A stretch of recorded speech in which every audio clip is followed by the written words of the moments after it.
गोपी अंडज उद्भिज स्वेदज जरायुज तुरीय बद्ध ज्ञात अज्ञात सूक्ष्म स्थूल जड़ चेतन सबसे ठाकुर जी की प्रतीक्षा कर रही है, पूछ रही है, और यूं कहो इन सबके द्वारा श्री ठाकुर जी को अपनी मर्म वेदना को प्रार्थना के रूप में सुनवा रही है।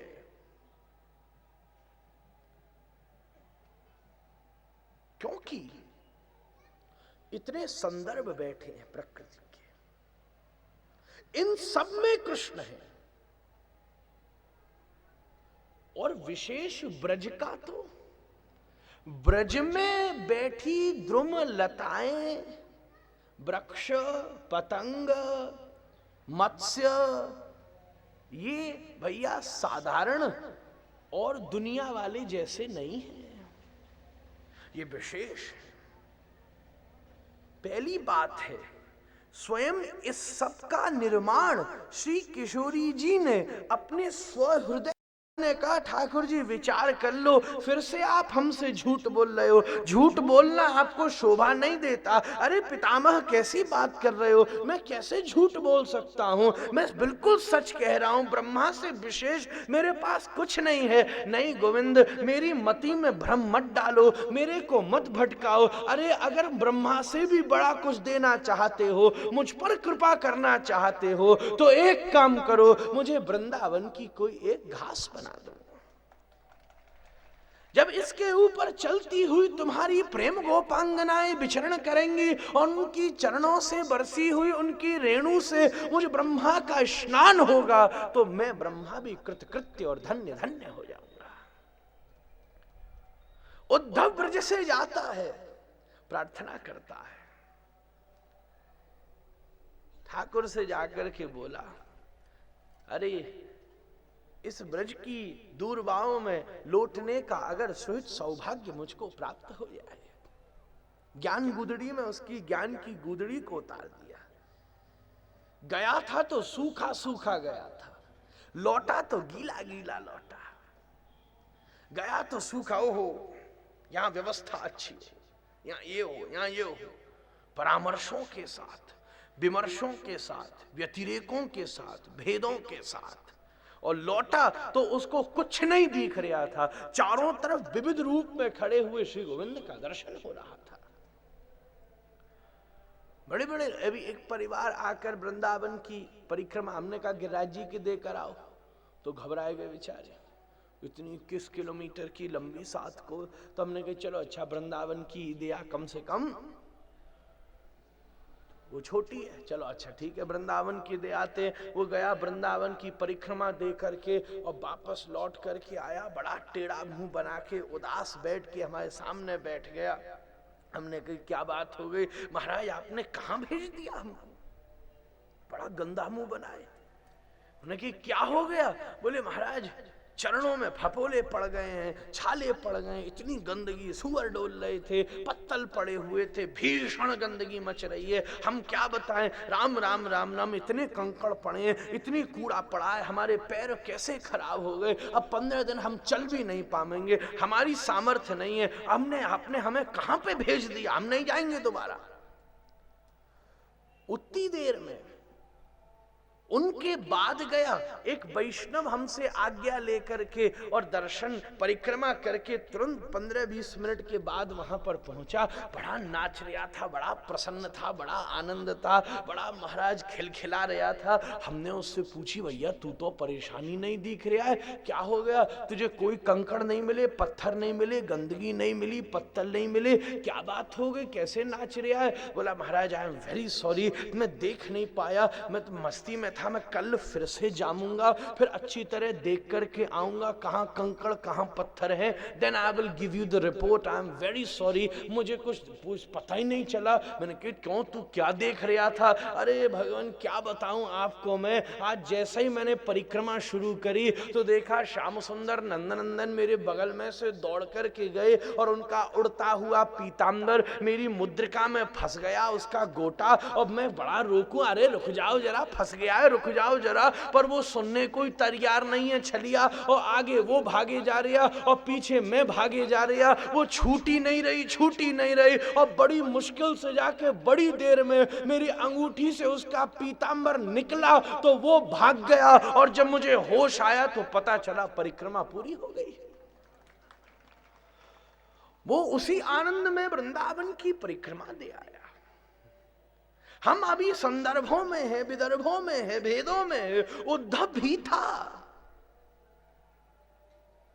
पर गोपी ने ऐसा रंग चढ़ा दिया उसके ऊपर, ऐसा श्रृंगार कर दिया उसका, ऐसी दृष्टि दे दी।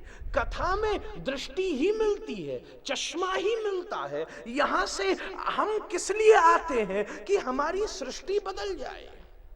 हम मंदिर क्यों जा रहे हैं कि हमारी सृष्टि बदल जाए, हमारी परिस्थितियां बदल जाएं। वो श्रेष्ठ नहीं है जो अध्यात्म का आचरण अपनी परिस्थिति बदलने के लिए करता है, बल्कि सिद्ध वो है जो कथा सुनने अपनी स्थिति बदलने के लिए आता है। सृष्टि चाहे बदले न बदले, आपकी दृष्टि बदल जाए। और जब आपको चश्मा, हरा चश्मा पहनो तो हरी हरी दुनिया दिखेगी, काला चश्मा पहनो तो काली दिखेगी, लाल चश्मा पहनो तो लाल दुनिया दिखेगी। ऐसे ही अगर तुम्हारे आंखों में प्रेम का चश्मा चढ़ गया तो इस दुनिया में न स्त्री दिखेगी, न पुरुष दिखेंगे, न बूढ़े दिखेंगे, न बच्चे दिखेंगे, बल्कि विविध रूप में अनेक प्रकार की लीलाएं करते हुए श्री गोविंद का ही दर्शन हो जाएगा। हमें तो मंदिर में नहीं दिख रहे, दृष्टि मिलती है। गोपी ने दृष्टि दे दी उद्धव को कि जब लौट रहा है तो उसको एक एक चीज। और विशेष इस रासलीला में जो वातावरण बना है, जो वृक्ष इसे घेरे बैठे, जो वृक्ष द्रुम लताएं, पुष्प, दूर्बाएं, झाड़ियां इस लीला में प्रविष्ट हुई हैं, रासमंडल में प्रयुक्त हुई हैं, वो साधारण नहीं है। अनंत कोटि जन्म जन्मांतरों के, कल्प कल्पांतरों के, युगांतरों के संचित दुसंग, संचित सत्संग और संचित साधना से एकत्रित की हुई अपनी विशेष आभा के द्वारा जब उन्होंने श्री किशोरी की शरणागति प्राप्त करी है और श्री किशोरी के उदार हृदय होने के कारण उनकी अनंत कृपा की मेघ वर्षा उनके ऊपर हुई है, तो ऊपर पड़ी हुई प्रारब्ध की धूल उनसे निवृत्त हो गई है, तब कहीं उनको श्री वृंदावन की रज में लौटने का सत सौभाग्य प्राप्त हुआ है। वृंदावन विशेष है, भागवत विशेष है। यहां सब वैसे ही है। गोपी है, वर्णन है उसका एक स्त्री की तरह है।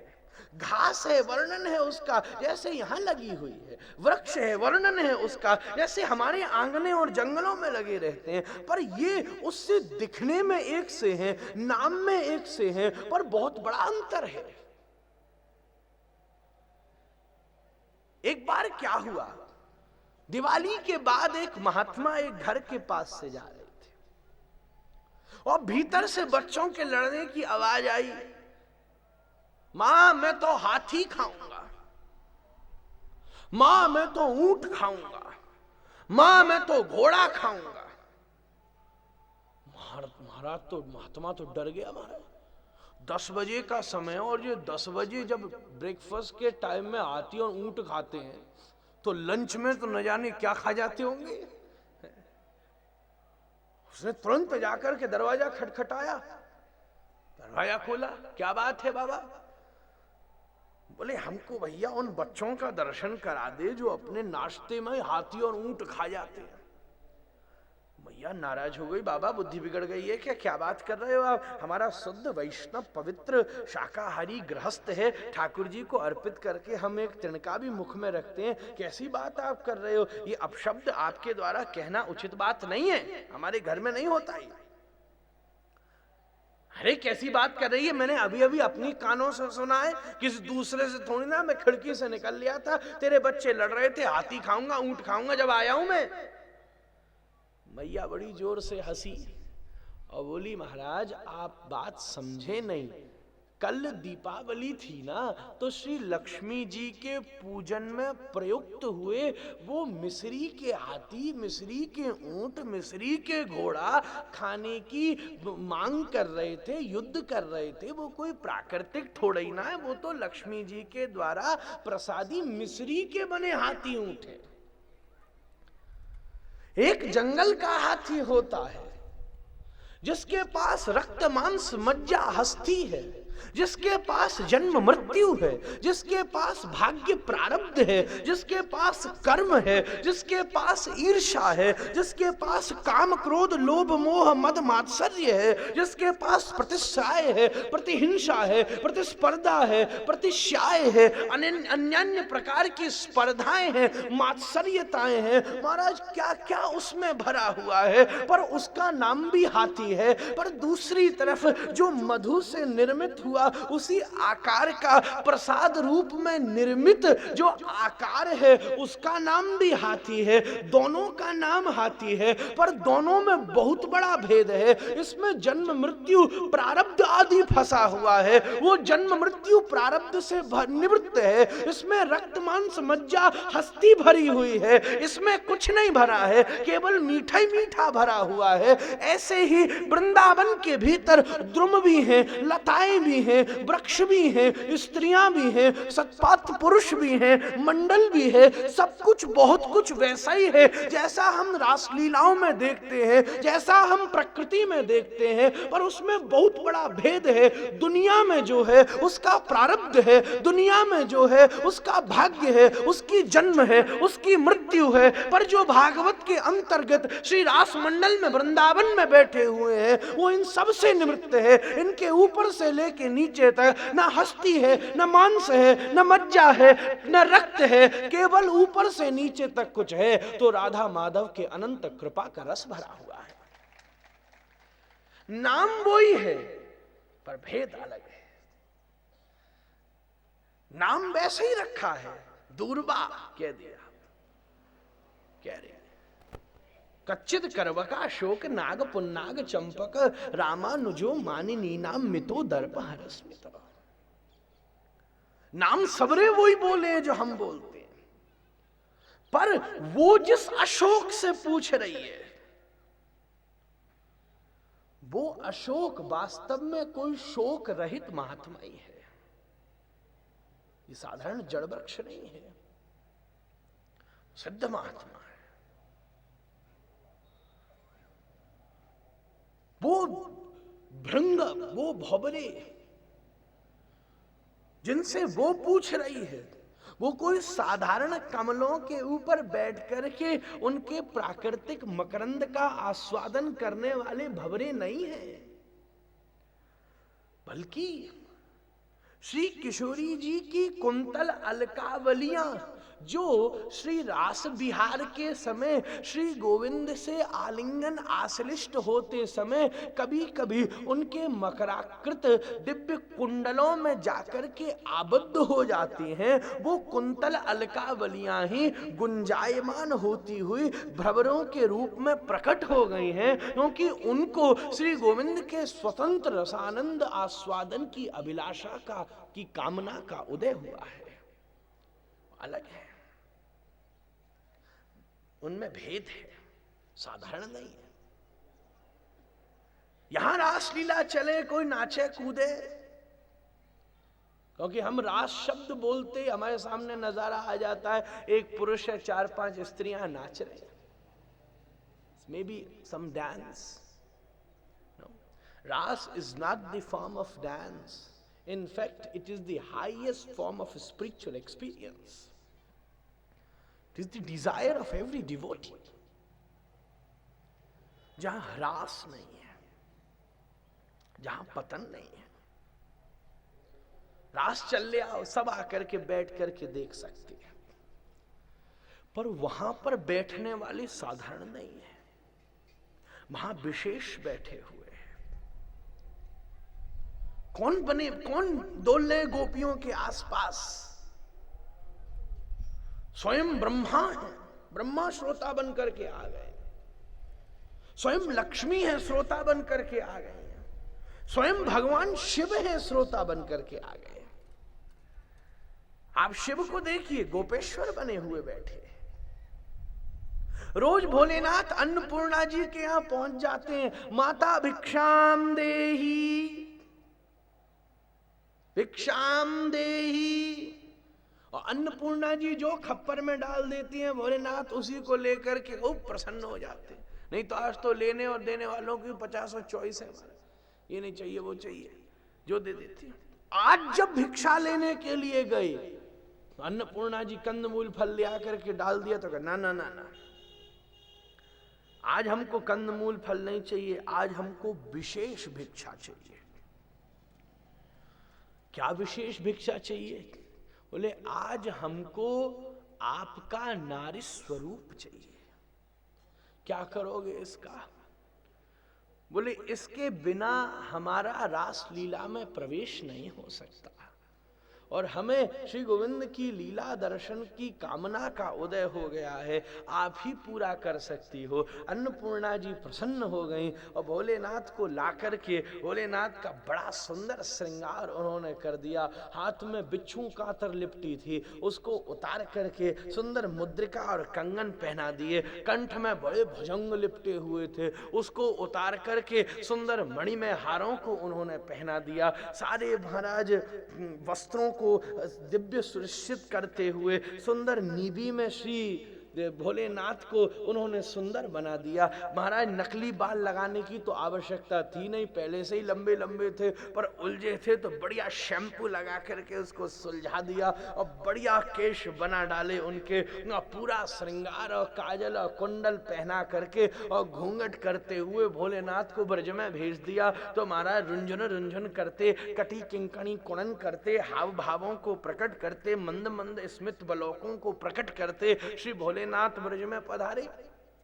सबने सखियों ने देखा, ललिता, विशाखा, रंगदेवी, सुदेवी, श्रीदेवी सब देख रही हैं। अब भैया स्त्री का रूप तो धारण कर सकते हो, उसकी चाल कहां से लाओगे?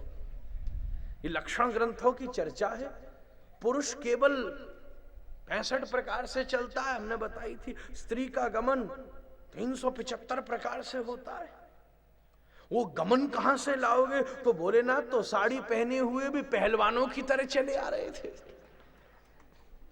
तो ललिता, विशाखा, रंगदेवी बोली, भैया ये तो बड़ी तगड़ी गोपी मालूम पड़ती है, कौन सी गैया का दूध पीती है, रेसलर मालूम पड़े। ठाकुराइन बोली, हमको क्या पता, तुम ही जाकर के देखो विशाखा जी, कौन सी कहां की है, ये गैवर बन की है, नंदगाम की है, बरसाना की है, गोकुल की है, कहां की जो गोपी चली आई है, जाकर के देखो तो सही। और जैसे ही विशाखा जी ने जाकर के देखो और ऊपर को घूंघट उठाया तो सुंदर काजल लग रहा है, सुंदर कुंडल पहने है, सुंदर नथनी है और संग में बड़ी बड़ी तुर्रादार मूछा भी है महाराज।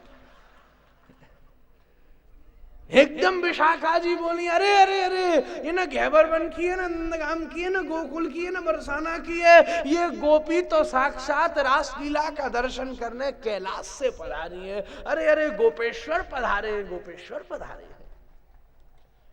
गोपी यस्य ईश्वर, गोपी जिसकी ईश्वर है, या गोपी के जो ईश्वर है, कछु ले लो। गोपी यस्य ईश्वर, जिसकी गोपी ईश्वरी है, तभी तो उसके भाव में, उसके वेश में, उसके आवेश में श्री भोलेनाथ की उपस्थिति हुई है। और बैठे हुए वृंदावन में ज्ञान गुदरी के पीछे ही गोपेश्वर महादेव एकमात्र ब्रह्मांड में नथनी पहने और हमारा कुंडल पहने अभी भी, और आंखों में काजल लगाए और साड़ी बांधे हुए और गोपी का सा श्रृंगार किए श्री गोविंद के प्रेम में अश्रु निपातन करते हुए वृंदावन में विराजमान है श्री गोपेश्वर। तो कैसी ऑडियंस बैठी है, नारद बैठे हैं, बड़े बड़े महात्मा बैठे हैं, बड़े बड़े महात्माओं के परिकर बैठे हैं, साधारण लोग नहीं। और कोई साधारण है तो उसको रोकने के लिए प्रौढ़ योग माया बैठे हैं। नहीं, आप इधर नहीं जाएंगे, उसको संचालन कर रही है। सब कुछ अप्राकृतिक है, सब कुछ विशेष है। तो उस अप्राकृतिक प्रकृति के माध्यम से उस प्रकृति के भीतर छुपे हुए परम अप्राकृतिक पुरुष को अपना संदेश भिजाने की गोपी कोशिश कर रही है। इसीलिए कह रही है सरदु दासये साधु जात सत सरसी जोदर श्री मुषादृशा सुरत नाथते शुल्क दाशिका वरद निघ्नतो नेहा किंबद। दूसरा श्लोक है, शरद ऋतु में उत्पन्न हुए सरसिज के पुष्प के समान जिसके कमल हैं, प्रकृति के माध्यम से अप्राकृतिक पुरुष का वर्णन कर रही है। ये शरद ऋतु प्रकृति है। ठाकुर जी ने सबको इन्वॉल्व किया है। ये सरसिज के पुष्प आज जितने खिले हुए हैं ये सब प्रकृति है। प्रकृति के माध्यम से अप्राकृतिक पुरुष की परितुलना कर रही है। तुम्हारी आंख नमः पंकज नाभाय नमः पंकज मालिने नमः पंकज नेत्राय नमस्ते पंकजांग्रहे नमः पंकज नेत्राय। बुआ कुंती कह रही है जिसकी आंख कमलों के समान है, जिसके चरण कमलों के अंबुजम अंबुनी जातम न जातम कुचिदम्बु मुरहर विपरीतम पदाम्बुजे महानदी जाता। केशव कश्मीरी से श्रीमन महाप्रभु ने कहा है। केशव कश्मीरी से महाप्रभु बोले गंगा की महिमा सुनाओ। तुमने कमल गंगा में कमल देखे, कमल में गंगा देखी है? बोले कैसी बात करते हो, ऐसा क्या संभव हो सकता है? महाप्रभु बोले क्या मूर्खतापूर्ण बात कर रहे हो, हमने देखा है। कहां देखा है? नारायण के चरण कमल है, उसमें बहती गंगा की धारा है। अम्बुजम अंबुनी जातम न जातम कुचिदम्बु मुरहर विपरीतम पदाम्बोजे महानदी जाता। नदी का उदय हो रहा है। मानो एक एक द्रुम द्रुम लता लता जिसका मैं वर्णन कर रहा था, पतंग कीट भ्रमर शरद उदास है। क्योंकि गोपी तुरंत चाहती है तो पुनरपि सब बात दोबारा नहीं कर रही है, संकेत में कह दिया। ये सब पहले बोल चुकी है। आप 30वें अध्याय में देखो तो सब बता चुकी है। ये पेड़ों नदियों उनके प्रकारों के साथ बता चुकी है। इतने प्रकार के पेड़ हैं जो मेरे कृष्ण को बताओ कहाँ गए, इतने प्रकार के फूल हैं जो बताओ कृष्ण कहाँ गए। तुलसी जी को उसने विशेष स्थान प्रदान किया है। हे तुलसी जी बताइए कहाँ गए भगवान, हे यमुना जी बताइए कहाँ गए भगवान। सबकी अलग अलग गणना करके ठाकुर जी का पता पूछ रही है, वहां पता पूछ रही है और यहां पर अपना संदेश भेज रही है। क्योंकि उसका विचार है, ठाकुर अंतर ध्यान हो गया है, सामने से नहीं हृदय से। तभी रो रही है, तभी चिल्ला रही है, तुम कहां चले गए रहितात मनाना। आज प्रकृति के द्वारा अप्राकृतिक पुरुष को अपनी प्रार्थना पहुंचाने का, अपने भाव को पहुंचाने का प्रयास कर रही है। शरद उदास है साधु जात। जो जहां रहे, कोई अमेरिका में रहता हो तो यहां से आवाज देकर के थोड़ी ना उस तक आवाज पहुंचाओगे, या तो फोन उठा करके उसको बताओ। ठाकुर जी से भी संपर्क साधना पड़ेगा। ब्रह्मा जी गए दशम स्कंद की शुरुआत में, तुम्हारा ब्रजवासी संत कहते थे गए जब गौ माता अपनी तकलीफ लेकर के गई तो क्षीर सागर के पास खड़े होकर ठाकुर जी ने तुरंत फोन मिलाया। काय से फोन मिलाया? ब्रह्मा जी ने पुरुष सूक्त से डायल किया नंबर, सहस्त्र शीर्षा पुरुष सहस्त्राक्ष गा गा करके तुरंत ट्रंक कॉल किया, फोन किया, ठाकुर आप आओ जल्दी, जरूरत है आपकी। तो संपर्क साधा। गोपी अपना संपर्क साध रही है। शरदुदास है साधु जात सत, सरस जोदर श्री मुषादृशा, सुरतनाथ ते शुल्क दाशिका, वरद निघ्न तो नेह किम बधा। तुमने हमारा वध कर दिया है। भैया इतने निर्दयी तो आप नहीं बन सकते हो। किसी से चोट लग जाती है, आदमी सॉरी कह देता है, ज्यादा चोट लग जाती है तो जाकर के उसकी मल्लम पट्टी और इलाज करा देता है, पट्टी बांध देता है। नेह किम बधा, तुमने ये पलकें गिरा गिरा करके मुरहर रंधन समय माकुरम मुरली रवम, ये जो तुम रोज गैयाओं को लेकर के लौटते हो और गैया के कंठ में बंधी हुई घंटियों के साथ में अपने अधरों पर रखी हुई वंशी का नाद करते हुए हमारे मन को रोज घायल करके जाते हो, इस पे किसको हम दोष दें? ये जो तुमने हमारे सामने खड़े होकर के अपनी दीर्घ नयनों के द्वारा पलक गिरा गिरा करके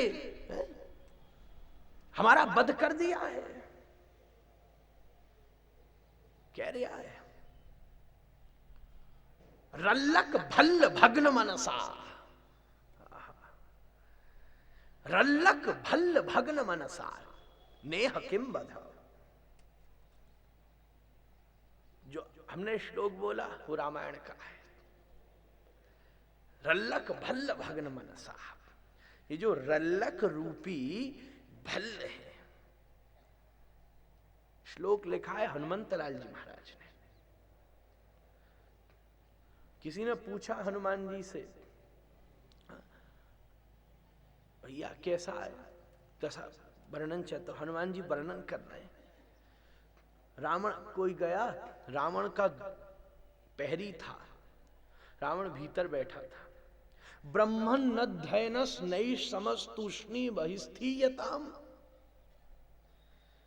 रोज रावण के दरबार में ब्रह्मा जी की, तुम्बरू की और बृहस्पति की ड्यूटी लगी हुई थी। ये वेद पुराण का पाठ करने और तुम्बरू रोज संगीत का गायन करने के लिए रावण के दरबार में आते थे। आज जब पहुंचे तो द्वारपाल ने कहा, चुप हो जाओ, ब्रह्मन न धैनश नई समस्तुष्णी बहिस्थीयताम, बृहस्पति जड़मते नैषा सभा बज्जना। ये तेरे चेला इंद्र का दरबार नहीं है जो चिल्ला दिया है, बृहस्पति जड़मते कह दिया रावण। एक रावण के द्वारपाल की औकात देखो, बृहस्पति से कह रहा है जड़मते नैषा सभा बज्जना। बज्जना की सभा नहीं है ये जो तुम हल्ला मचा रहे हो। ब्रह्मा जी चुप हो जाइए, चार मुंह से भर जब देखो बोलते रहते हो। बृहस्पति जी चुप हो जाइए, ए तुम रो, अपना ये सब समेटो यहां से, बोरिया बिस्तर हो जाइए यहां से, बहुत देर हो गई तुमको। क्या हो गया? बोले सीता रल्लक भल्ल भग्न मनसा, स्वस्थो न लंकेश्वर। हनुमान जी लिख रहे हैं कि सीता रल्लक और भल्ल भग्न मनसा, श्री किशोरी जी की भल्ल समान रल्लकों ने महाराज रावण के मन को इस प्रकार भेदन कर दिया है कि वो बेचारा भीतर बीमार पड़ा हुआ है। स्वस्थो न लंकेश्वर, लंकेश्वर इस समय बीमार है। नेह किम बधा, तुम मार रहे हो, किसको छोड़ दिया तुमने? अपनी ये सुंदर दीर्घ नयना जो आ जाए तुम्हारे चक्कर में, एक बार पलक गिरा करके अनंत कोटि कटाक्षों का निस्संदन करके तुम न जाने कितने भक्तों को घायल कर देते हो। कटाक्ष की बड़ा कटाक्ष मूर्ति है कृष्ण, जो चारों तरफ से ही महाराज चले तो 2-4 घायल हो जाए, बोले तो 10-20 घायल हो जाए, हिले तो 50-60 गिर जाए, पलकें गिराएं तो 500-600 घायल हो जाए। महाराज भैया इतनी खतरनाक पर्सनैलिटी, डेंजरस है। नेह किम बधा, आंखों से तुमने बध किया हुआ है हमारा। क्यों आ गए हो तुम ऐसे? क्या जरूरत थी?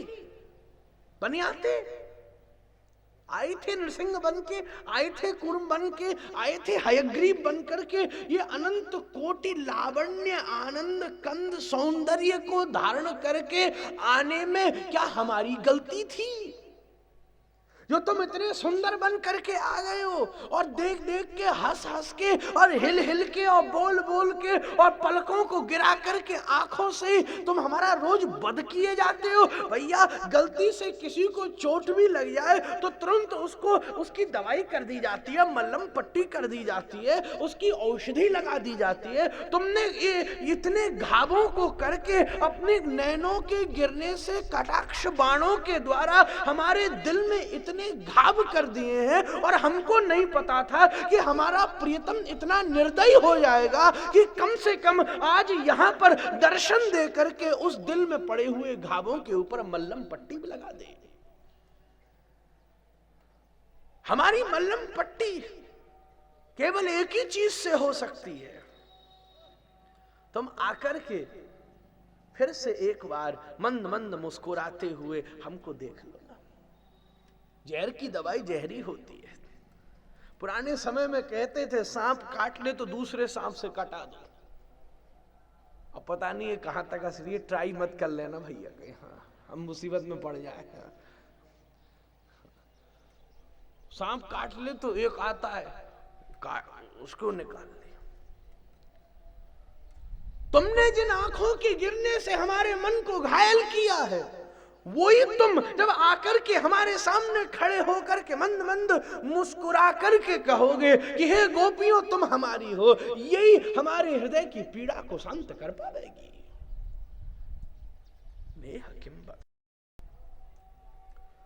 ये गोपी का बड़ा महाराज अद्भुत वचन है। यहां से जो मर्जी भ्रमर गीत पे उतर जाओ तो कोई हर्जा नहीं है। गोपी चिल्ला रही है, सब गलती सरासर तुम ही करते हो। नहीं हकीम बधा, बध का मतलब जानबूझ के जबरदस्ती मार डालना दूसरे को। बेचारी गोपी खुन्नस खाई बैठी है ब्रज में, ज्ञान गुदड़ी में उद्धव सरी का कोई आ गया है। अच्छा फिर हमको जलाने के लिए भेजा है इसको यहाँ, हमारा मोर पंख पहना करके है, अपना मोर पंख पहना करके वस्त्र पे गृहीत्वा पाणी नाम पाणी, अपने हाथ से उसका हाथ पकड़ करके हमको चढ़ाने के लिए यहाँ पे इसको भेज दिया है तुमने। मधुप कितव बंधो मास प्रसंघ्रिम सपत्न्या कुचि बिलुलित माला कुंकुम स्मश्रुभिर्न बहतु मधुपतिस्तन मानिनी नाम प्रसादम यदु स्वदसि विडम्ब्यम यस्य दूतस्तमिद्रिक। अरे ये अभी का छलिया नहीं है, जन्म जन्म का छलिया है। बेचारा अच्छा खासा वाह वाह वाह वाह बामन बन करके आए, बलि ने कितना सम्मान किया। आते ही कह दिया आइए आइए स्वागतम स्वागतम आपका, कितना उदार आदमी, क्या बात है, वाह हम तो प्रणाम करती हैं उसको। बलि ने तुरंत कह दिया आपकी क्या इच्छा है, सब हम सब आपको देने के लिए तैयार हैं। वद विभो किम देयताम, हे विभो बताएं मैं आपको क्या दूं। साफ खोल करके कह दिया वाह, और बड़े अपने आप को बने संतुष्टि। ओहो परमहंस महात्मा त्रयमिदम मेदिनीम, 3 पग भूमि दे दे। सबने सोची क्या बात है, बाबा ऐसे ही ब्राह्मण सब बन जाए तो मजा ही आ जाए। शुक्राचार्य जी सरी के चौंक गए, राम राम, अच्छा ब्राह्मण इतना संतोषी। दाता कह रहा है और लो, और लेने वाला कह रहा है मैं नहीं लूंगा, क्या बात है, परम त्याग की कृपा मूर्ति। शुक्राचार्य जी की बुद्धि डोल गई, आंख बंद करके वो तो ध्यान करने बैठ गए, मैं पता लगा। और बोलते समय कछु और जैसे ही बेचारे ने संकल्प का जल छोड़ा तो उसको पूरा का पूरा लूटे आए। एक पग से ऊपर के लोग, एक पग से नीचे के लोग, सब नाप डाला। जन्म जन्म का छलिया है महाराज। बेचारी सुपर्णखा आई थी, इतना ही तो कहा था राम हम तुमसे प्रेम करते हैं। बताओ,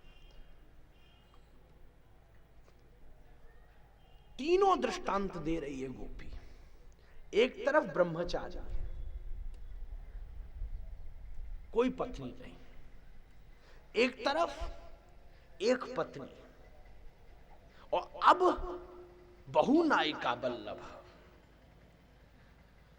तीनों दृष्टांत दे रही है, ये कभी नहीं सुधरा महाराज। जब ब्रह्मचारी थे तब भी छलिया थे, जब अच्छे कल्चर्ड गृहस्थी थे वैदिक तब भी नहीं सुधरे, और अब तो बिल्कुल नहीं सुधर रहे हैं। नेह किम बधा, सुपर्णखा इतना ही तो कहा, राम हम तुमसे प्रेम करते हैं। कह दे जा जा लक्ष्मण, मैं तो दास हूं भैया, लक्ष्मण से प्रेम करो। मेरी पत्नी बैठी हुई है, वो अविवाहित है, बताओ झूठ बोल रहे हैं। लक्ष्मण के पास पहुंच गई, क्योंकि भैया सीधी आ गई थी। इष्ट के पास बिना गुरु से होकर के आया जा सकता है क्या? बिना शेष से होकर अशेष तक कैसे पहुंचोगे? जा जा शेष के पास जा। लखनलाल जी, लखनलाल जी के पास ये ठहरी महाराज मॉडर्न चेली। बोली छोड़ो भगवान को तो यार, गुरुजी बढ़िया है। बोली आपसे ही ब्याह कर लेंगे हम। मॉडर्न चेली ठहरी। आजकल ऐसे ही महाराज, ठाकुर जी को तो भूल जाते हैं, गुरुजी ये पकड़ के बैठे हुए महाराज। कोई सेवा में, कोई सागर जी को तो नीचे बैठा दियो, गुरुजी खोपड़ी पे बैठे हैं उनकी महाराज। बड़े बड़े महाराज कहते, महाराज पत्नी में नहीं अटके, पति में नहीं अटके, बच्चों में नहीं अटके, दुनिया में नहीं अटके, गुरु में अटक गए, कौन सी बड़ी बात हो गई? वहां फंस गए। अंत में इसकी नाक कान काट डाली। बताओ, इतनी सुंदर बचाओ कुरूप कर डाला। भेज दिया। खुद ने अपने सिर पर समस्या ली। जन्म जन्म का छलिया है। नेह किम बधा, तुम क्यों बनकर के आते हो इतना सुंदर? हमको जवाब दो। और फिर हमको दोष देते हो, हमसे कहते हो रजन्येषा घोर रूपा घोर सत्व निषेविता प्रतियात ब्रजम नेह स्त्रेहम स्त्रीभिः सुमध्यमा मातरः पितरः पुत्रा भ्रातरः पतयश्चव विचिन्वन्ति हप्रश्यन्तो माकृढ्वं मंद साद्वसं दृष्टं वनं कुसुमितं राकेश कररंजितं यमुना लीलैज तरु पल्लव शोभितं तद्यातमाचरं गोष्ठं शुश्रू संधुं पतिं सती क्रन्दन्ति वत्सा बालाश्च तान् पायतदुह्यत अथवा मध्वस्नेहात् भवत्यो यंत्रदासय आगता युपपन्नं प्रिय। मई जनता, पहले तो बंसी बजा करके बुला रहे हो, शम्य गीतम तदरंग वर्धनम, और जब हम सब छोड़ छाड़ करके पतिसुतान्वय भ्रातृ बांधवान अति विलंगतेन तच्युता गता गति दिवस्तवो गीत मोहिता कितवयोषित कस्तजन्यशी, जब सब छोड़ करके यहाँ आ गई है, पहले बुला रहे हो, देखो कैसा चालू है। पहले बुला रिया है और जब आ गई है तो पूछ रहे हैं ब्रूता गमन कारण। वाह वाह वाह, मतलब सीधा तो चलना आता ही नहीं है। ब्रूता गमन कारण, आपके आने का क्या कारण है? बेफालतू में रुला दिया सारी गोपियों को, रो गई वो बेचारी। कृत्वा मुखान्यव सुचस्वसनेन शुश्वद बिंबाधराणि चरणेन भुवं लिखन्त्य आश्रयरूपात्तमसभी कुचकुंकुमानि तस्तुन मृजन्तो दुःख भरास्वतूष्णिं पृष्ठं प्रियतरमिव प्रतिभासमानं कृष्णं तदर्थ विनिवर्तित सर्वकामा नेत्रे विमृज्यरुदितोपहते स्म केश्चित् संभ्रम गद्गद गिरो ब्रवतानुरक्ता। आप ये कैसे कर लेते हो? भगवान हम तुमको निभा रही हैं, तुम हमको नहीं निभा पा रहे हो। कैसे अपने आप को कुछ तो बना लो।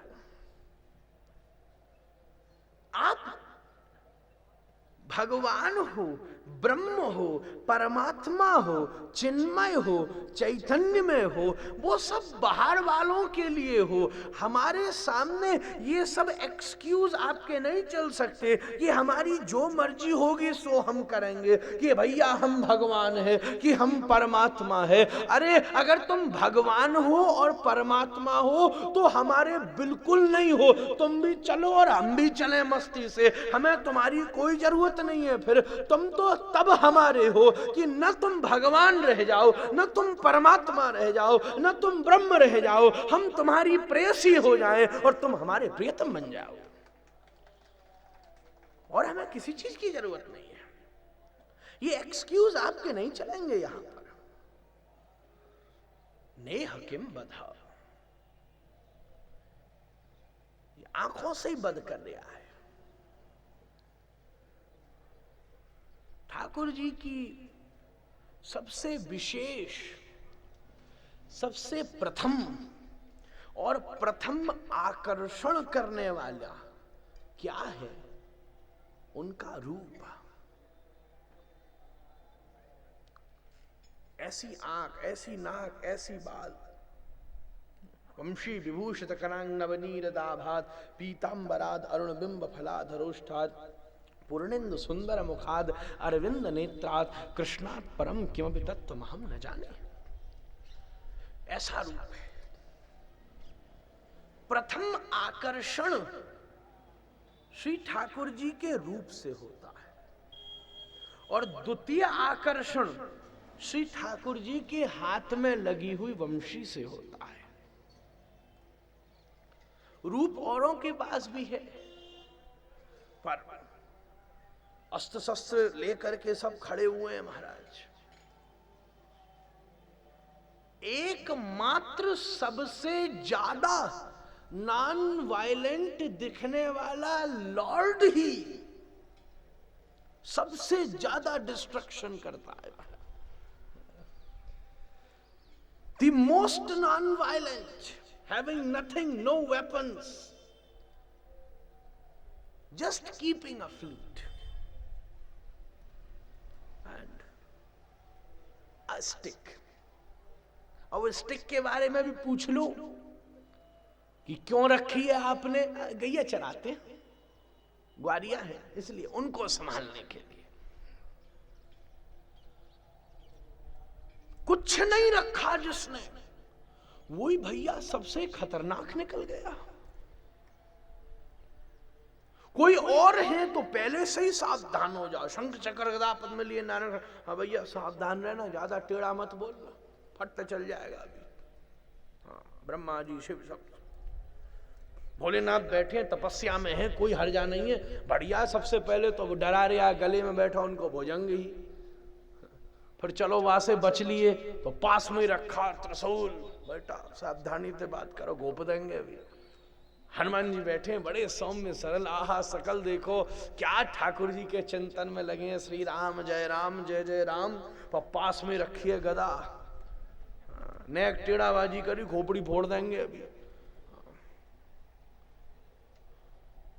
चलो हमने उन सब के हम पीछे नहीं पड़ी, क्योंकि उन पे विश्वास नहीं हो सकता था। नखी नाम च श्रृंगी नाम शस्त्रपाणी नाम विश्वासो नैव कर्तव्यो। नखी नाम, जिसके बड़े बड़े नाखून हो, उस पर विश्वास नहीं करना चाहिए। हम नहीं कह रहे, नीति कह रही है भैया। बिल्ली है, बड़ी भारी नाखून है, और खेला कूदी करने में नैक उसने गले पे हाथ मार दिया तो पहुंच गए ऊपर, शरीर छूट गया। आजकल तो माताएं भी महाराज ये बिकट रखती हैं। मैं फ्लाइट में बैठ के अभी कहीं जा रहा था तो बगल वाली फ्लाइट पे, बगल वाली दूर सीट पे बैठी हुई थी उधर, मैं इधर आयल पे था, वो उधर थी, और देखा मैंने तो महाराज ये बड़े बड़े, एक नीला, एक पीला, एक गुलाबी, एक काला, एक हरा, और मैं उनकी तरफ देखूं सोई वो हाथियों हिला दी। मैं सब पे बैठे, ठीक। मैंने कहा पूतना भी जा रही है मेरे साथ, क्या करें, पूतना भी संग। तो अपूर्व भाव से बड़े बड़े नखी नाम च, जिनके बड़े बड़े नाखून हैं, उनसे थोड़ा सावधान। मैं कभी कह रहे ठाकुर जी भी नखाग्र पाते नाखून है, खैर वो अलग तरीके पहुंच जाएंगे, हमारी उतनी गति नहीं है। नखी नाम। दूसरी बात, श्रृंगी नाम, जिसके सींग होते हैं उस पर भी विश्वास नहीं करना चाहिए। कोई पता नहीं गैया मैया है, वेरी गुड, माता जी हैं, बहुत अच्छा, क्या बात है, वाह वाह वाह वाह, पर सावधानी से जरा पीछे जाओ, देख के जरा ज्यादा ही प्यार में आगे चले गए, फट सींग गाड़ दिए उन्होंने, तो सीधा स्वर्ग लोक आपको प्राप्त होगा। और वहां के सुख की ज्यादा अभिलाषा हो तो जरूर करिए, नो प्रॉब्लम। श्रृंगी नाम, जिसके सींग है, उनसे सावधान रहने की जरूरत है। कुछ नहीं पता, खेल कूद में फट चल जाए। तो नीति कहती है नखी नाम च, नाखून वाली, श्रृंगी नाम च, सींग वाले, और शस्त्र पाणी नाम, जो हाथों में अस्त्र शस्त्र रखते हो उन पे भी विश्वास नहीं करना भैया। फट खेल कूद में बिठाएं चल गई सो हो गया काम। बड़े बड़े लोग बारातों में चलते हैं, बंदूक के लिए, हमने सुनी कहीं, हम जामे नहीं है, ओ नशे में धुत था, बहुत हमने तो सुनी थी भोलेनाथ की बारात में भूत प्रेत पिशाच निकले थे, अब तो हर बारात में दी जाएंगे तुमको। नशे में धुत में ठाए ऐसी चलाई, वो जाकर के जिन्हें कहा गोली टकरा टुकुर के घूम फिर कर वो दूल्हा के घुस गई महाराज। ला बेटा शादी है गई इसकी, बहू से पहले काल ले गया। क्या करे? शस्त्र पाणी नाम, जो हाथ में अस्त्र शस्त्र रखता हो, एग्रेसिव है, इंप्रेसिव नहीं है, एग्रेसिव है, सावधान रहना उनसे भैया। और विश्वासो नैव कर्तव्य स्त्रीषु राजकुलेषु च। तो ठाकुर जी हम किसी के चक्कर में नहीं फंसे, तो तुमको देखा न तुम्हारे हाथ में सुदर्शन है, न तुम्हारे हाथ में गदा है, न तुम्हारे हाथ में चक्र है, न तुम्हारे हाथ में और अन्य अन्य प्रकार के आयुध हैं। हमने सोचा कि बंसी लेकर के आया है। चलो नीति की आज्ञा है कि शस्त्र रखने वाले पर विश्वास नहीं करना, तो हमने बंसी रखने वाले के ऊपर विश्वास करके अपना अनमोल मन उसके पास धरा दिया। पर ओ हो, हमको क्या पता था कि ये जो है ये शस्त्र रखता नहीं है, ये खुद ही एक शस्त्र है। नेह किम बधा रल्लक भल्ल भग्न मनसा, ये शस्त्र रखता नहीं है, ये खुद ही एक अस्त्र शस्त्र है महाराज। इनका गमन आगमन अवस्थान अवलोकन हसन दसन विलोकन उड्डयनोत्थापन, जो जितनी क्रियाकलाप है कितनों को मार डाल देने वाली है। इसलिए नेह किम बधा, आंखों से क्या ठाकुर जी बध नहीं हो सकता है?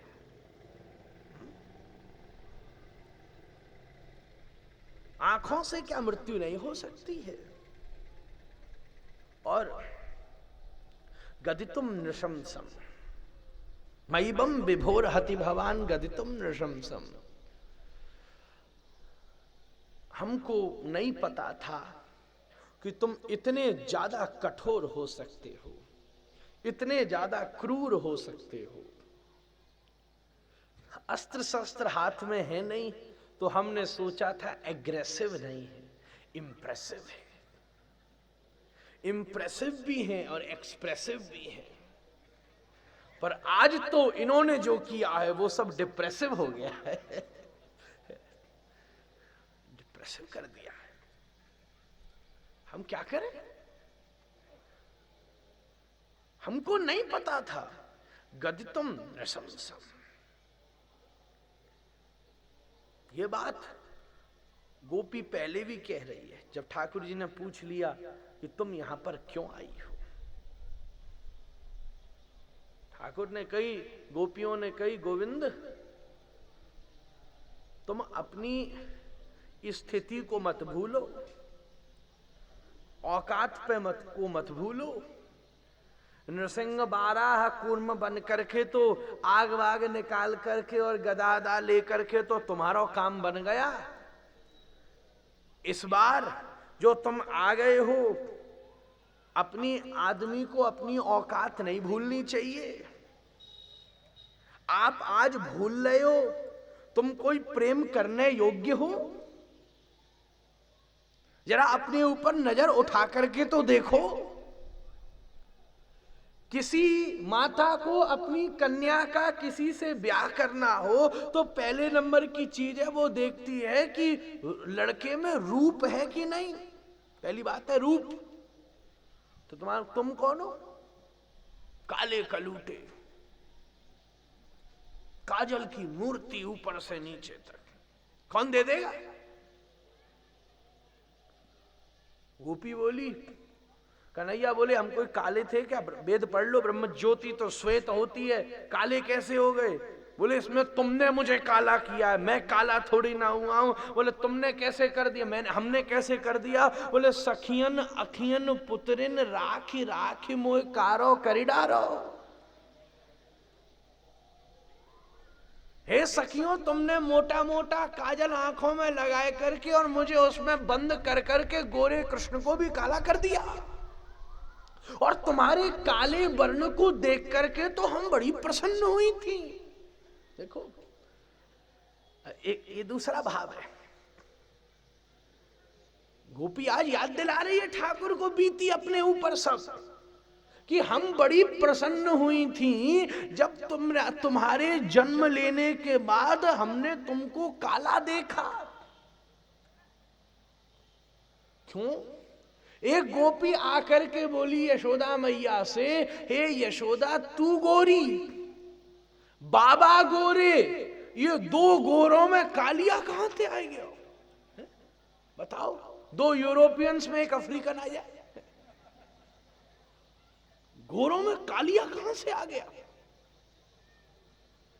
दूसरी गोपी बोली ये काला थोड़ा ही ना है, गोरो है। ऐसे कैसे गोरा? मैंने गाल रगड़ दी, काजल थोड़ी ना लग रहा है, पेंट थोड़ी ना लग रहा है, कालो ही है।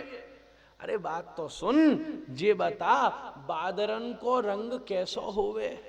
बोले बादल तो सफेद हो में, अच्छा कारे कब पड़े? बोले जब उनमें जल भरो होए तब वो कारे पड़ जाएं। बोले ऐसे ही ये यशोदा का लाला तो गोरो है, इसमें करुणा को जल भर रही हो या हमारे कारो है गयो। तो हम तो आशा लिए बैठ गई थी, करुणा में है, दीन बंधु हैं, दीनानाथ हैं, एग्रेसिव नहीं है। क्या रूप है तुम्हारे पास? हम मन दे करके बैठ गए, पर लगता है ये हमसे बहुत बड़ी भूल हो गई थी। तुम्हारे पास कोई रूप है? चलो अच्छा, किसी के पास रूप नहीं हो तो दूसरे नंबर की बात है धन हो। भैया कहती है बेटी से, देख भैया है तो काला कलूटा पर धनवान बहुत है, कर ले। धन तो तुम क्या करते हो? है तो रूप नहीं, काले कलूटे बिल्कुल। और धन के नाम पे तुम क्या करते हो? बेटा क्या करता है लड़का? वो गैया चराता है, ग्वारिया कहीं का। कौन ब्याह देगा अपनी लड़की तुमसे?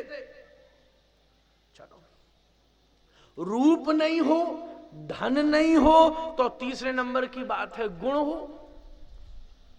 चलो गुण बढ़िया है भैया, पढ़ा लिखा है, डीलिट है, फलानी यूनिवर्सिटी को टॉप करके आया है, अभी इसके पास कुछ नहीं है, पर महाराज जॉब्स के अनेकों ऑफर पड़े हुए हैं, तो चिंता मत कर, क्या इसकी पर्सनैलिटी है, बहुत गुणवान आदमी है, कर ले।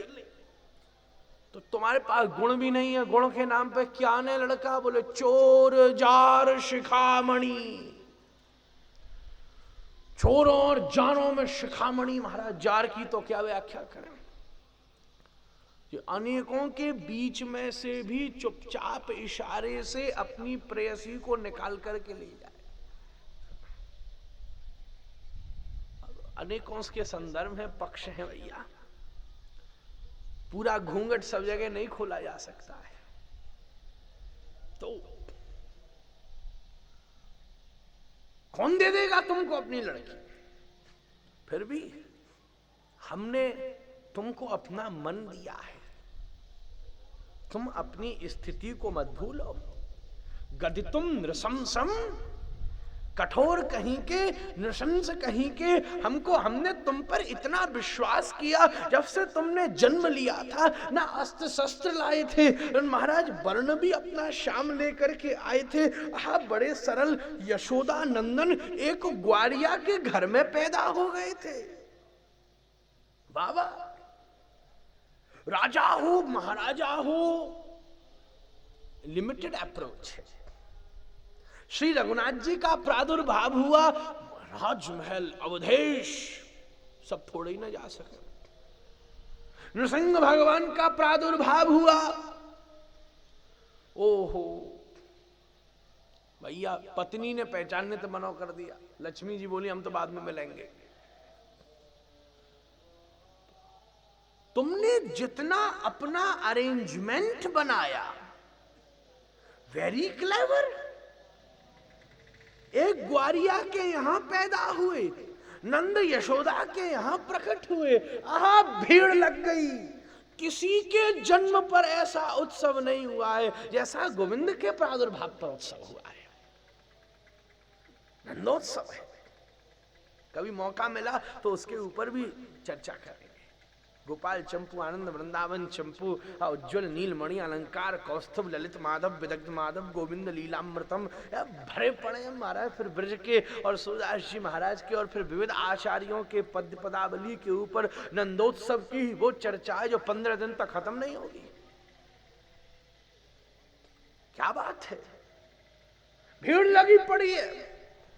ऐसा उत्सव जो जा रहा है, कोई जाकर के हाथ उठा रहा है, कोई जाकर के पाम उठा रहा है। एक गोपी गई मुंह खोल करके उंगली भीतर तक डाल दी, देखें कहीं गूंगा बच्चा तो नहीं है। एक गोपी आई उठा करके उसने पाम टेढ़े कर दिए, ओह कहीं विकलांग तो नहीं दे दिया जन्म तूने? बता, ब्रह्म को विकलांग कह रही है। ऐसे सीधे साधे सरल हम तो सब लुटी बैठ गई थी। वाह वाह वाह वाह, क्या बात है। करुणा में श्याम बपू को धारण करके अनंत सौंदर्य तो कई बार तुम्हारे भीतर प्रादुर्भाव हुआ था, पर तुमने इस बार ऐसी भूमिका बना दी थी कि उस अनंत सौंदर्य के आस्वादन की भी अभिप्सा का उदय हमारे भीतर हो गया था। बंशी लेकर के आ गए, न डर है। बताओ, और जगह जाओ तो डर ही डर लग रहा है। कपिल के पास भी पहुंच जाओ तो चलो अस्त्र शस्त्र हाथ में नहीं लेकर के आए हैं, तो फिर महाराज सांख्य और वेदांत और वेद के शस्त्र लेकर के शास्त्र लेकर के आ गए। शस्त्र नहीं लाए तो शास्त्र लेकर के आ गए। हम करें क्या? कहीं तुमने मौका ही नहीं दिया था हमको। कहीं शास्त्र हैं तो कहीं शस्त्र हैं, तुम कहां थे? पर इस बार इन सब के बीज को, बंशी को धारण करके तुम आ गए हो।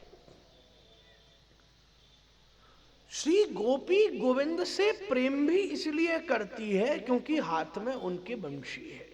सुबोधनी में कह रहे हैं ठाकुर जी का प्रतीक बंशी ही है। आप किसी को श्री कृष्ण की चित्र बनाने को दो, किसी को हमारा चित्र बनावे तो नाक ऐसे ही होनी चाहिए, कान ऐसे ही होने चाहिए, आंख ऐसे ही होनी चाहिए, गाल ऐसे ही होना चाहिए, नेक बड़ा हो जाएगा, अरे ये हमारा नहीं है भैया। और किसी को ठाकुर जी का चित्र बनाने के लिए दो, उसकी मर्जी वो बड़ा करे, उसकी मर्जी आंख बनाए, उसकी मर्जी नाक बनाए, उसकी मर्जी। आपको किसी बात से मतलब नहीं है, आपको केवल बंसी दिख गई। हाँ हाँ, यही कृष्ण है। इसलिए सबके अपने अपने भाव है, सब अपने अपने हिसाब से बनाते। उत्तर भारत में जाओ छरछरे ठाकुर जी बड़े महाराज ग्वारिया जैसे ही है। दक्षिण भारत में जाओ बड़े स्थूल मोटे बना दे महाराज, हमने बड़ो माखन खाया गया तुमने, दक्षिणी माखन है, हम माखन खाए के ऐसे मोटे और नंग धड़ंग और बना दे मैं वहां तो महाराज। ब्रज में तो नहीं, फिर भी जिसकी जैसी भावना है घोड़े बना दे। एक हमने सुनी, एक के घर में वो चाइनीज कपल है, उसने ठाकुर जी को धराया तो बिल्कुल चाइनीज ही बना दिया, ऐसा आंख बिल्कुल चीनी सी। और कितने अफ्रीकन से श्री कृष्ण से बड़ा प्रेम करते हैं, वो तो कहते ही है कि इतना काला तो पूरी इंडिया में नहीं मिलता। ये गए हमारे यहां से, तुम गलत कह रहे हो, वृंदावन में आए हमारे, गए हमारे यहां से, कहते ही है, बड़ा मजा लेते हैं। आप जाइए कीनिया की तरफ, मोम्बासा की तरफ, उधर बड़ा सबका अपना अपना भाव है। जाकी रही भावना जैसी प्रभु मूरत देखी तिह तैसी। जिसकी जैसी भावना होती है वो ठाकुर जी को वैसा ही देख लेता है। कैसे कैसे ठाकुर जी का स्वरूप है, हाथ में बंशी है, यही परिचय है। बंशी हट जाएगी तो श्री कृष्ण का परिचय भी हट जाएगा। नहीं, ये तो कोई और है, पराए हैं।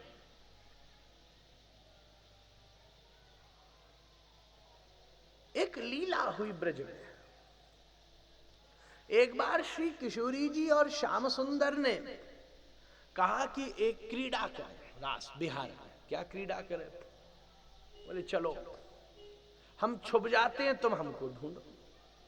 ठाकुर जी ने कही हम छुप जाते हैं, गोपियों तुम ढूंढो हमको। मानो रास का अभ्यास करा रही है। हम छुप जाते हैं, तुम ढूंढो। ठीक है, अच्छा विजेता हुए तो कोई इधर उधर का व्यवहारिक हो तो रुपया पैसा टॉफी खिलौना ले आएगा बीच में।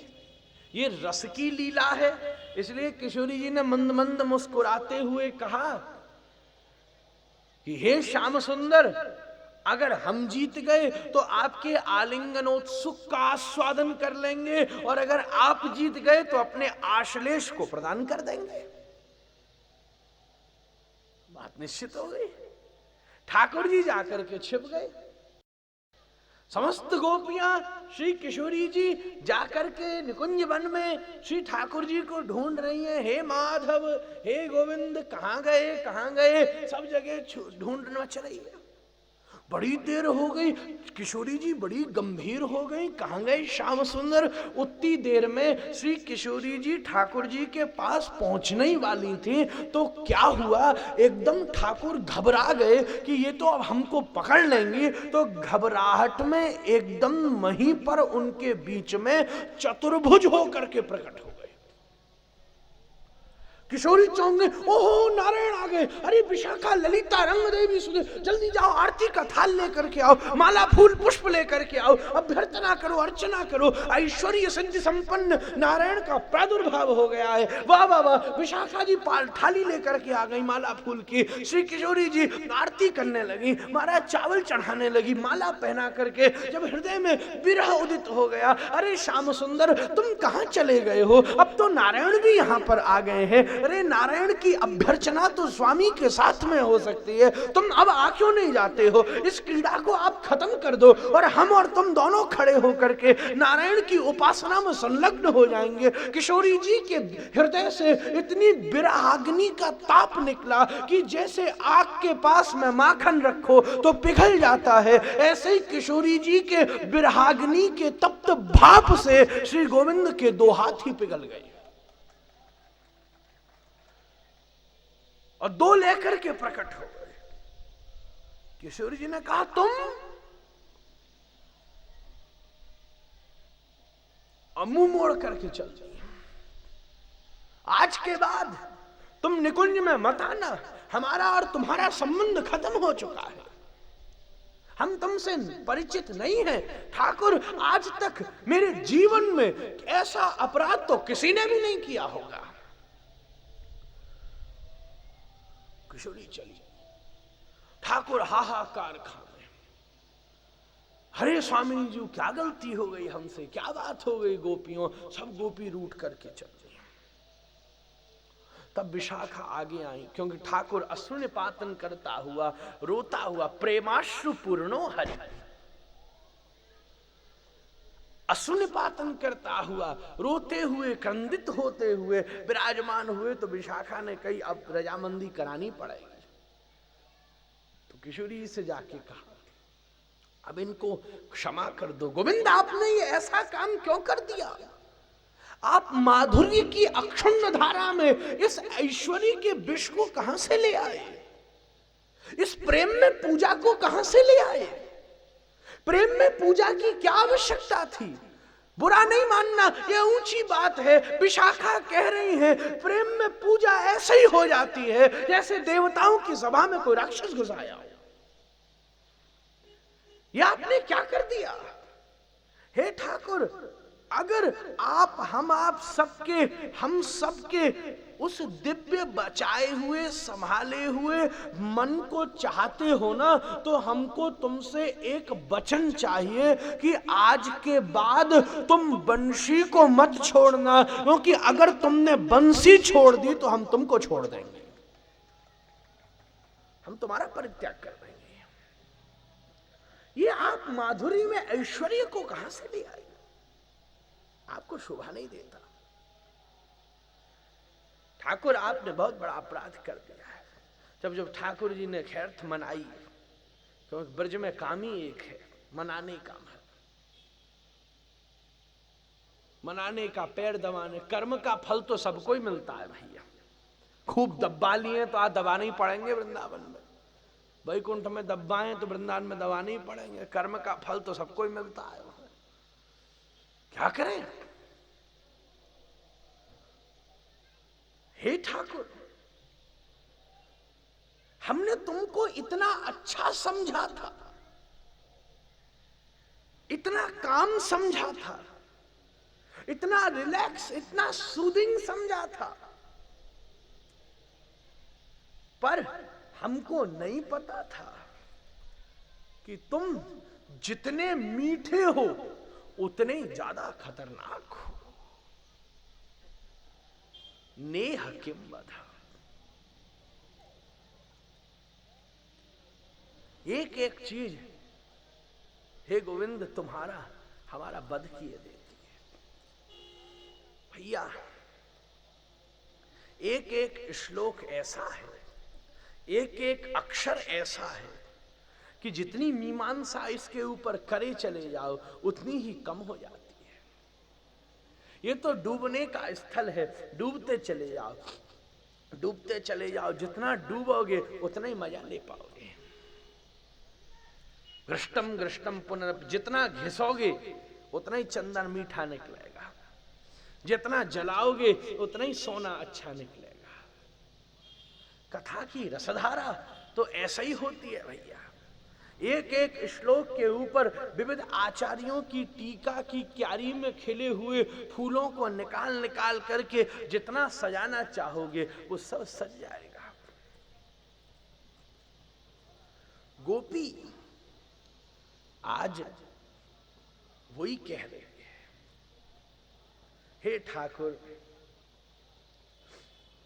आपने हमारा वध कर दिया है।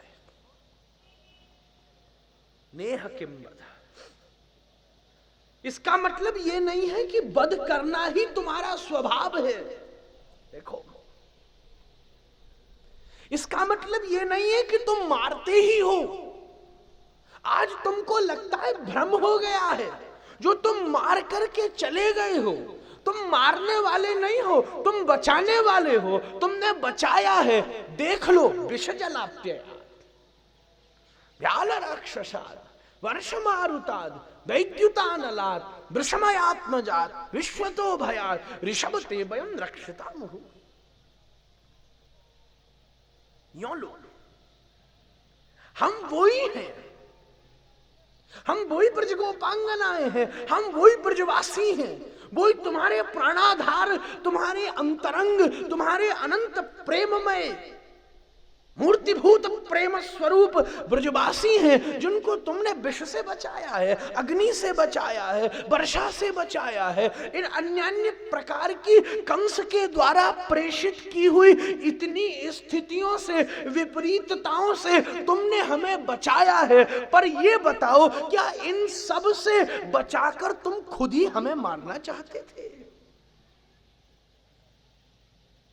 नेह किम बधा। अब तो ये पदवी ऐसी है कि 19 श्लोकों को घुमा घुमा करके लाके यहीं विश्राम कर। ये ठाकुर जी का ऐसा गुण है, और यही गुण है, और सब तो ये निर्गुणी है महाराज, और कुछ ही नहीं है। यही एक गुण है सबसे खतरनाक। नेह किम बधा। मार रहे हैं सबको। काशी में बैठते थे प्रकाशानंद सरस्वती, अद्वैत वीथि पथिकैरुपास्य सौराज्य सिंहासन लब्ध दीक्ष सठेन केनापि हटेन नीप दासी कृता गोप बधू बिटेन नेह किम बधा।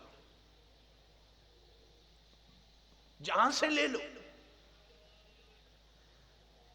प्रकाशानंद सरस्वती पाद बनारस के उद्भट विद्वान, काशी के महान नैयायक और सांख्य दर्शन वेदांत के अनंत भाष्यों को लिपिबद्ध कर देने वाले, पर नास्तिक दर्शन, अद्वैत दर्शन। खुद कहते हैं, मैं जब बैठता था अद्वैत वीथि पथिकैरुपास्य सौराज्य सिंहासन लब्ध दीक्ष। प्रकाशानंद सरस्वती पाद बैठते तो पास में 10,000 सन्यासी शिष्य बैठते, और 10,000 सन्यासी तेजस्वी शिष्यों के बीच में प्रकाशानंद सरस्वती की ऐसे ही शोभा होती थी जैसे अनंत चोटियों के बीच में एवरेस्ट की शोभा होती है। बैठते और अनंत वेदांत दर्शन के ऊपर अपनी विविध भाष्य को, मीमांसाओं को प्रस्तुत करते। एक दिन विचरण करते हुए श्रीमद् चैतन्य महाप्रभु आकर के वहां बैठ गए जहां सबके जूता और चप्पल रखे हुए थे। पर भैया मणि को कितना भी छुपा लो, पर उससे आंखें हट जाएं ऐसा हो नहीं सकता। सूर्य को कितने बादल भी घेर लें, पर वो प्रकाश कहीं न कहीं से किरणों के रूप में पर अपनी मौजूदगी को प्रकाशित कर ही देता है। महाप्रभु वहां बैठे थे, बोलते समय प्रकाशानंद सरस्वती की जैसे इस बैठे हुए तेजस्वी महाप्रभु से नजर मिली, वो प्रकाशानंद सरस्वती जो बड़े बड़े विद्वानों को भी स्वेदाक्रांत कर दें, अपना विषय भूल गए महाराज। क्या बोल रहे थे ये भूल गए। और महाप्रभु को बुला करके जब बैठाया, स्वागत किया और बैठा करके जब चर्चा करी, तो खुद वृंदावन में जाकर के वही प्रकाशानंद वृंदावन में प्रबोधानंद सरस्वती हो गए, जिन्होंने वृंदावन महिमामृतम और राधा रस सुधा निधि जैसे अनुपम ग्रंथों की रचना करी। और बैठ करके वृंदावन में अब माथा फोड़ करके कह रहे हैं, अद्वैत वीथि पथिकैरुपास्य सौराज्य सिंहासन लब्ध दीक्ष सठेन केनापि हटेन नीप दासी कृता गोप वधू बिटे। अरे क्या बताऊं, मैं एक दिन अच्छा खासा बैठा था, अद्वैत वीथि का मैं मार्गी, क्या बात थी मेरी। जब बैठता था तो प्रशंसाओं की वर्षा हो जाया करती थी, जब बैठता था तो मेरे बराबर बैठने की किसी की महाराज इतनी सामर्थ्य तक न थी। भूपाल मौली मणिमंडित जिसकी पाद पीठ हुआ करती थी, मैं वो प्रकाशानंद सरस्वती। पर एक दिन मेरे दरवाजे के पास आकर के एक ऐसा हठी आया, हठे ना शठे ना, गाली देकर के कह रहे हैं, वो ऐसा शठे ना, ऐसा हटे ना, गोप बधू बिटे ना, तीनों गाली दे दी। हटे न शठे न बधु बिटे न, ऐसा आकर के बैठा कि उसने ऊंचे सोने के सिंहासन से मुझे ऐसा खींचा कि श्रीधाम वृंदावन में गोपियों के चावलों में से कंकड़ बीनने वाले उनके अनंत दासों का भी एक छोटा सा दास बना डाला। दासी कृता गोप बधु बिटे नेह किम बधा, जहां से ले लो। श्रीमन महाप्रभु यहां तो काम ही यही कर रहे हैं। ये तो और श्रीमन महाप्रभु नवद्वीप में विराजमान होकर के और अध्यापन पढ़ाते थे। निमाई पंडित के नाम से इनकी प्रसिद्धि थी। निमाई पंडित नाम धर दिया था सची मैया ने। निमाई, नीम के नीचे पैदा हुए, निमाई के, नीम जैसे कड़वे कह दिया, क्योंकि और कई सारे भाइयों की मृत्यु हो गई थी बच्चों की। तो सची मैया ने सोची ऐसा नाम धर दें कि यमराज को भी कड़वा लगे, तो छोड़ दे इसको। तो नाम धर दिया निमाई। बड़े बड़े लोग हैं निमाई पंडित। जब बैठते थे, जब विद्यालय से बाहर जाते थे तो विद्यार्थियों के सखा हो जाते थे, और जब विद्यालय के भीतर आ जाते थे तो फिर ऐसे अध्यापक हो जाते थे कि विद्यार्थी पलक झपकना तक भूल जाते थे। ये प्रतिभा है। एक दिन गंगा के किनारे स्नान करके घाट पर आ रहे थे, तभी डिम डिम घोष की आवाज आई बड़ी जोर से, जय जयकार की, क्योंकि दिग्विजय पंडित केशव कश्मीरी, दिग्विजय पंडित हुआ केशव कश्मीरी, उसका नवद्वीप में आगमन हुआ था। जैसे आज ऑक्सफोर्ड और कैम्ब्रिज का प्रेस्टीज है, एक समय नवद्वीप की भी शिक्षा की यही स्थिति रहा करते थे। तो वो नवद्वीप आ पहुंचा कि मैं यहाँ के विद्वानों को परास्त करके अपनी विजय पताका फहरा करके अपने दिग्विजय को सार्थक करूंगा। दिग्विजय पंडित केशव कश्मीरी। जब वो वहां पहुंचा, कितने विद्वानों ने मौन धारण कर लिया, कितने विद्वान तीर्थ यात्रा पे निकल गए। उनने सोची ऐसे हारने से बढ़िया है कि खुद ही सरक लो तो बढ़िया। अच्छा भैया, उसको कोई नहीं मिला 2 दिन ढूंढने के बाद भी, पर आज वो अपनी विजय पताका फहरा करके वापस लौटने वाला था। और लौटने से पूर्व उसके मन में संकल्प हुआ कि गंगा को प्रणाम और स्नान करके ही यहाँ से जामेंगे। उसका स्वरूप महाराज अनंत पीतांबरियों को धारण करता था, परम ब्रह्म तेज संश्लेषित जिसका माथा था, और मणि स्वर्ण और चांदी को पीस करके जो अपने माथे के ऊपर ऊर्ध्वपुंड को सुशोभित करता था, जिसकी गति, जिसका तेज, जिसका सौंदर्य अलौकिक था। और अनुपम शोभा यात्रा के साथ वो गंगा किनारे जा पहुंचा। आगे चारण भाट जय जयकार करने वाले ढपढोल बजाते हुए, नगाड़े बजाते हुए, दिग्विजय पंडित की जय हो, दिग्विजय पंडित की जय हो, जय जय घोष करते हुए चल रहे थे।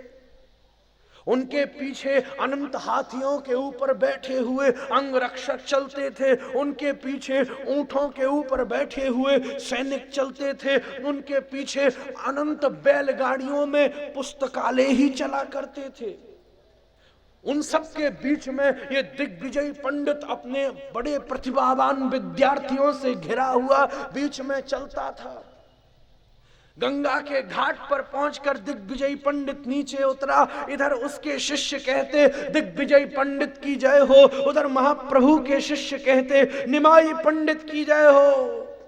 दोनों में जय जयकार चल रही थी। महाप्रभु अपने शिष्यों से कहते, अरे चुप हो जाओ, ये अपमानित भाषा बोलना हम तुमको शोभा नहीं देता। पर आज गुरुदेव की कृपा से प्राप्त हुए शिक्षा से उस उत्साह का उदय हो गया कि आज गुरु की आवाज भी नहीं सुनाई दे रही थी। निमाई पंडित की जय हो। धीरे धीरे मंद मंद मुस्कुराता हुआ वो दिग्विजय पंडित गंगा की तरफ बढ़ा और गंगा स्नान करके महाप्रभु घाट पर आ रहे थे। बीच में दोनों का मिलन हुआ। महाप्रभु ने मंद मंद मुस्कुराते हुए हाथ जोड़ करके प्रणाम करते हुए कहा, हे दिग्विजय पंडित, आज लगता है मेरे जन्म जन्मांतरों के किए गए सुकृतों का पुण्य ही मुझे प्राप्त हो रहा है कि आज इस प्रभात में गंगा के किनारे परम ज्ञान की गंगा का मुझे दर्शन हो रहा है। मैं आपको प्रणाम निवेदित करता हूं। दिग्विजय पंडित ने महाप्रभु के माथा पे, आभा मंडल पे व्याप्त प्रकाश पुंज को देख करके प्रश्न किया, तुम्हारा परिचय? महाप्रभु मंद मंद मुस्कुरा गए, क्योंकि दुनिया में सबसे ज्यादा कठिन इन्हीं का परिचय देना ही तो है। पर इन्होंने मुस्कुराते हुए कहा, मैंने माई पंडित, हाँ तुम्हारी यश पथा का मैंने भारतवर्ष में कई जगह सुनी है। वाह, तुम्हारा दर्शन करके आज मुझे बहुत आनंद आया। मुझे तो प्रतीत होता था वो नवद्वीप जो शिक्षा की सर्वोत्तम स्थली थी, आज लगता है विद्वानों से विहीन हो गया है। पर गंगा ने मेरी कामना को पूरा कर दिया कि जो एक विशेष विद्वान को मेरे सामने लाकर खड़ा कर दिया। महाप्रभु मंद मंद मुस्कुराए और अपने कंध पे पड़े हुए पीतांबर को उठा करके गंगा के किनारे की शिला के ऊपर उन्होंने बिछा दिया। आइए दिग्विजय पंडित विराजमान हो। पर उसी समय उसके कुछ शिष्य दौड़ते हुए आए और महाप्रभु के पीतांबर को हटा करके सोने और चांदी के तारों से बने हुए दिव्य आसन को उस चट्टान के ऊपर बिछा दिया। मंद मंद शिष्यों ने मुस्कुरा करके देखा कि तुम्हारी इतनी औकात भी न थी कि कृष्ण के पीतांबर पे बैठ जाते। उसी समय महाप्रभु ने कहा, हे दिग्विजयी पंडित, एक संत से मिलने का सबसे बड़ा सौभाग्य होता है कि उसकी द्वारा बहाई हुई शास्त्र सुधा नदी में भी स्नान करने का सौभाग्य प्राप्त हो जाए। इसलिए मैं आपके चरणों में निवेदन करता हूं कि कुछ मधुरिम वाणी से कुछ श्लोक और कुछ छंद और कुछ दर्शन को प्रस्तुत करते हुए इस मिलन को कृत्य करें। दिग्विजय पंडित ने गंभीरता से पूछा, क्या सुनना चाहते हो निमाई पंडित? महाप्रभु ने कहा, जिस स्थान पर बैठे हैं उस स्थान से जुड़ी हुई बात ही शोभायमान हो जाती है। इसलिए गंगा के किनारे बैठे हैं, मां गंगा की ही स्मृति में आप कुछ बात कहें। प्रणाम करके केशव कश्मीरी ने अपने मुखारविंद से गंगा की महिमा में श्लोकों को गाना शुरू किया। जैसे उसके पीछे से कल कल कल्लोलवंतनी भागीरथी का उत्फुल्ल प्रवाह बहता था, ऐसे ही उसके मुखारविंद से गंगा की प्रशंसा में महाराज 100 श्लोकों का प्रवाह हो गया, जो आज से पहले सुने नहीं गए थे, बोले नहीं गए थे, कहे नहीं गए थे, पढ़े नहीं गए थे, नवीन थे, न्यू थे, अभी क्रिएटेड थे, पहले नहीं बने थे। उसको धारा प्रवाह केशव कश्मीरी ने बोला और 100वां श्लोक विश्राम करते ही शिष्यों ने हल्ला मचाया, दिग्विजय पंडित की जय हो, दिग्विजय पंडित की जय हो। महाप्रभु ने मंद मंद मुस्कुराते हुए कहा, महाराज अब अपनी कृति में कुछ गुण और दोषों की भी अभिव्यक्ति करें। दिग्विजय पंडित ने कहा, निमाई पंडित अपने संबोधन को सुधारिए। हमारी कृति में गुण ही गुण हो सकते हैं, दोष नहीं हो सकते। उसने 6 प्रकार से अपने श्लोक की व्याख्या कर। महाप्रभु ने कहा, हे दिग्विजय पंडित, अगर आप आज्ञा दें तो क्या मैं आपके श्लोक के ऊपर कोई गुणदोष बताऊं?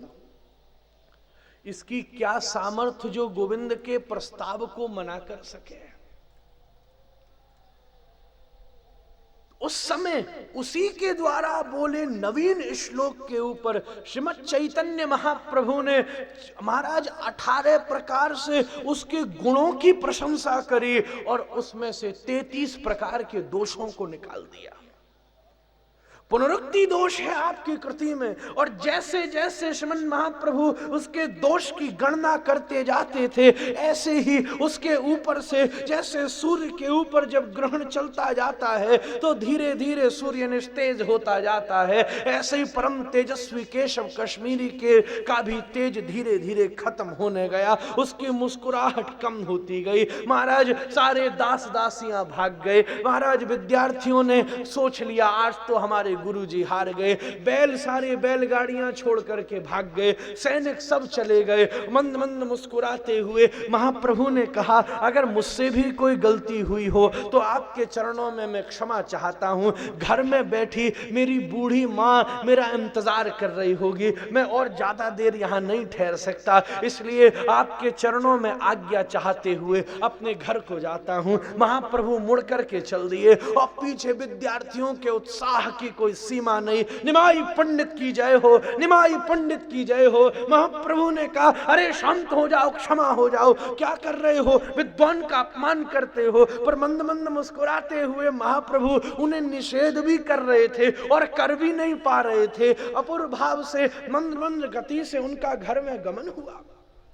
केशव कश्मीरी वहीं आसन जमा करके बैठ गया और सरस्वती मंत्र का आवाहन करके माता सरस्वती को बुलाया और कहा, मैं आपने मुझे वचन दिया था कि मैं जब बोलूंगी तो मेरी जिह्वा पर आकर के बैठ जाओगी। आज उस छोटे से निमाई पंडित के सामने मेरी वाणी को क्या हो गया था? सरस्वती ने कहा, मूर्ख, आज तेरी इतनी धृष्टता हो गई कि तू उनके सामने जाकर के बोलने लगा कि जब वो बोलते हैं तो मैं भी अपनी बीणा कोने में धर देती हूं। तो उनके सामने बोलने चला गया, जहां उनसे जाकर के क्षमा मांग के आ। केशव कश्मीरी को प्रबोध हुआ और एकदम रात के 2 बजे जाकर के सची माँ का दरवाजा खटखटाया। सची ने द्वार खोला, अरे दिग्विजय पंडित आप, बोले अपने लाला का दर्शन करा दे। सची मैया भीतर गई, कहा, निमाई जाग, निमाई जाग। निमाई आलस्य में, क्या माँ रात में परेशान कर रही है? नहीं नहीं, देख द्वार पे कौन आया है। वो आलस्य में छोटे से महाप्रभु, क्या रात में परेशान करने लोग आ जाते हैं, इनको चैन नहीं है क्या? क्रोधित होते हुए उठे और देखा द्वार के ऊपर दिग्विजय। अरे वाह, आपका आगमन मेरा सौभाग्य है। एकदम दिग्विजय दौड़ता हुआ आया और महाप्रभु के चरणों में शरणागत लेट गया। हे महाप्रभु, मुझ पर कृपा का परिवर्षण करो। मुझे वो सरस्वती प्राप्त थी जिससे मैं यश कमा सकता था और अपने अहंकार का पोषण करता था, पर आप मुझ पर कृपा करो कि मेरे भीतर पनपने वाले मेरे प्रेम का पोषण हो जाए। प्रेमा पुमर्थो। वो चला गया वहां से उठ करके, आंखों में आंसू बहाता हुआ, हरिनाम संकीर्तन करता हुआ। वही अहंकारी केशव कश्मीरी हरिनाम भक्त होकर के, परम वैष्णव बन करके महाप्रभु के दिव्य मंडल में उसको भी स्थान प्राप्त हो गया। भैया, नेह किम बधा, यही कह रही हैं गोपियां। किसी का दोष थोड़ा ही ना है। अब से लेकर के इतिहास में जब हुआ है, जो हुआ है, उस सब में सरासर अगर कोई गलती है तो वो तुम्हारी ही है। यह तुम्हारा विशेष गुण है कि तुम दिखा करके नहीं मारते हो, तुम छुप करके मारते हो। बाली का उद्धार कर रहे थे, छुप करके बाण मार दिया। नेह किम बधा। पर हे ठाकुर, अपने इस स्वभाव को पहचानो। हम भूल नहीं है तो तुम भी भूले भटके हो गए हो। आज मारना तुम्हारी प्रकृति नहीं है, बचाना ही तुम्हारी प्रकृति है। नखलु गोपिका नंदनो भवान, अरे दोनों श्लोकों में एक बात कह रहे हैं। नखलु गोपिका नंदनो भवान अखिल देहि नाम अंतरात्मदृक्। वेदांत नहीं आई यहां तो। विखन सार्थितो विश्वगुप्त सख उदय ईमान सात्वताम को ले।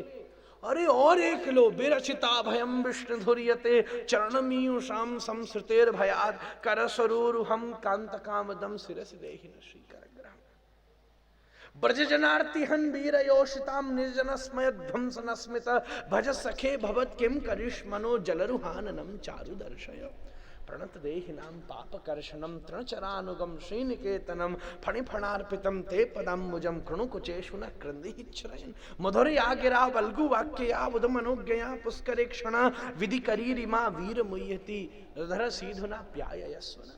अरे सब वही बात कह रही हैं, अपने स्वभाव को आप पहचानो। 19 के 19 श्लोक आकर के यहीं पर खत्म हो जाएंगे। ये जो तुमने काम किया है ना, हम सबको नेह किम बधा, देख देख करके आ करके हम तो तुमको भगाती थी, हम तो तुमसे दूर भागती थी, तो खुद आकर के वत्सान मुंचन क्वचित समय क्रोश संजात हास हमारे बछड़ों को खोल देते थे। महाराज हमारे मन जिसको हम बांध करके रखते हैं, तुम उसको खोल करके खुद ही तो चले जाते थे। हम क्या करें, गलती तुम्हारी है सरासर। इतने सालों से विविध लीलाओं को करके हमारे साथ जो हुआ है वो सब तुमने ही किया है। पर तुम जो थे, अपने आप को भूल करके, अपने उद्देश्य को भूल करके, परित्राणाय साधूनाम विनाशाय च दुष्कृताम धर्म संस्थापनार्थाय संभवामि युगे युगे। जरा याद करो कितनी जोर से चटपटी बात कर करके आए थे, पर आज तुमको क्या हो गया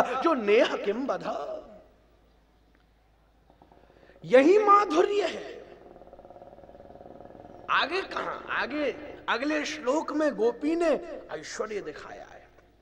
विश्व खत्म किया, यमुना जी में जल आ गया, यमुना जी में विष आ गया, वर्षा हो गई। ठाकुर महाराज गोपी गीत ऐसा है, पूरे 10वें स्कंद की लीला को इसमें सुनाया जा सकता है।